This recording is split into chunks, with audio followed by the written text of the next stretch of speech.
about injury emergencies. This includes external and internal bleeding. Bleeding can quickly become life-threatening if not controlled. Severe bleeding occurs when a large blood vessel is cut or torn. When this happens, a person can lose a lot of blood within minutes. Minor bleeding occurs from small cuts or scrapes. Most bleeding can be stopped with pressure. It's important to stay calm. Bleeding often looks worse than it is. Let's go to a scene where a store employee was cut by broken glass. Watch closely how another employee used her first aid training to stop the bleeding. Lisa, I need your help. Tom, are you alright? I cut myself. Sam, can you clean this up before someone else gets hurt? Let me see your arm. What happened? I just grabbed the frame, tried to put it on the wall, and it just slipped from my hands. Alright, it's alright. Remember, I took that first aid course. Let's go over to this counter. Okay. I'm gonna get the first aid kit.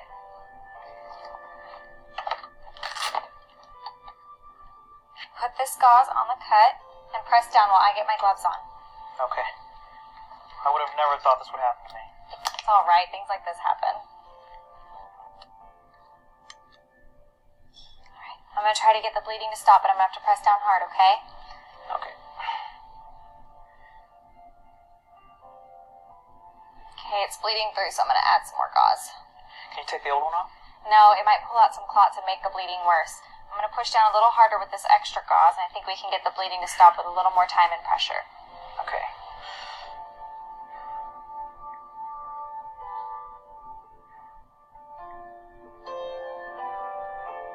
Okay, looks like the bleeding has stopped. Let's get a bandage on it.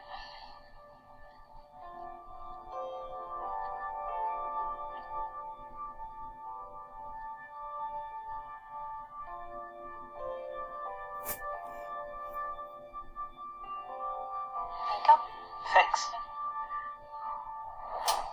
Lisa is able to stop Tom's arm from bleeding with direct pressure and the use of dressings and bandaging. Let's talk about the difference between a dressing and a bandage so that you can understand how they work together. A dressing is a clean material used directly on a wound to stop bleeding. It can be a piece of gauze or any other clean piece of cloth. A bandage is material used to protect or cover an injured body part. A bandage may also be used to help keep pressure on a wound. If necessary, you can hold gauze dressings in place over a wound with a bandage.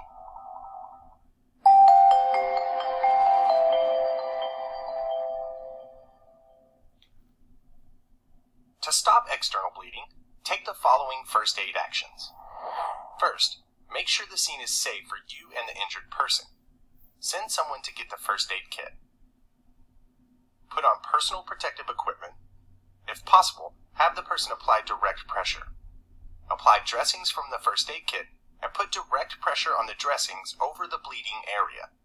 Use the flat part of your fingers or the palm of your hand. If the bleeding doesn't stop, you'll need to add a second dressing and press harder. Do not remove a dressing once it's in place, because this could cause the wound to bleed more. Keep pressure on the wound until it stops bleeding. Once the bleeding is stopped, or if you can't keep pressure on the wound, wrap a bandage firmly over the dressings to hold them in place. For minor cuts, wash the area with soap and water, and then apply a dressing to the wound. Now, we'll show you a demonstration of the steps for stopping external bleeding. You'll practice what you learn afterward, so pay close attention. First, make sure the scene is safe for you and the injured person.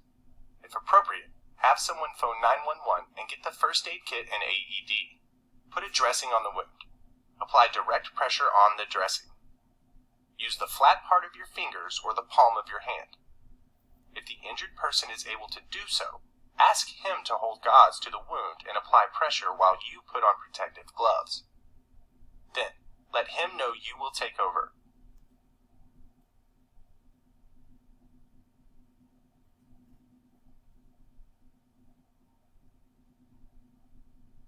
If the bleeding does not stop, apply more dressings on top of the first and press harder. Keep pressure on the wound until it stops bleeding. Do not remove any gauze once it's in place. After you have used direct pressure and dressings to stop the bleeding, apply the bandage over the dressings to keep pressure on the injury, protect it, and secure the dressings.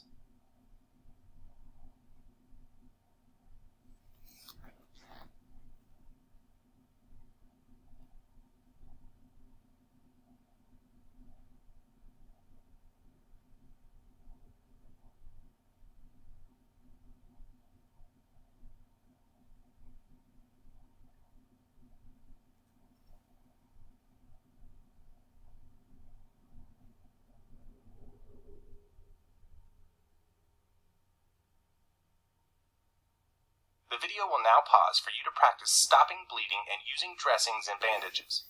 Pair up with a partner and take turns being the injured person and rescuer. Your instructor will test your skills after you get a chance to practice.